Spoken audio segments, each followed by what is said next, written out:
নবী দিবসকে যে কোনো রাজনীতির সঙ্গে তুলনা করে সে অবশ্যই বেঈমান কাফের ছাড়া আর কিছু হতে পারে না। কথা বুঝে আসছে? কেন আমি দেখেছি অন্য অন্য রাজনীতির নেতারা তারা তাদের ধর্ম প্রোগ্রাম করে না ধর্ম প্রোগ্রামে অ্যাটেন্ড করে, তাহলে সেটা কি সেই রাজনীতির প্রোগ্রাম বললে কি সে ধর্মকে অপমান করা নয়? অতএব আমার নবী দিবসকে যদি কেউ রাজনীতির প্রোগ্রামের সঙ্গে তুলনা করে অবশ্যই সে আমার ধর্মকে অপমান করছে, আমার নবীর মিলাদুন নবীকে অপমান করছে।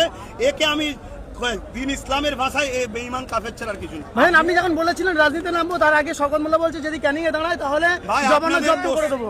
আপনাদের প্রশ্নের উত্তর দিতে চাই না। আপনি এমন একটা ব্যক্তি গেলে বারবার প্রশ্ন করছেন, তার বিষয়ে আমার কাছে ভ্যালু এটা সে জাহান্নামের একটা কুকুর, আর কিচ্ছু না।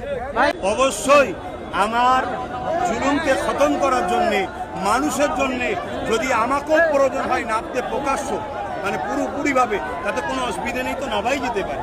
তাহলে কি সামনে বিধানসভায় ক্যানিং পূর্ব বিধানসভা থেকে সেটা সময় এখন অনেক বাকি আছে, সময় অনেক বাকি আছে।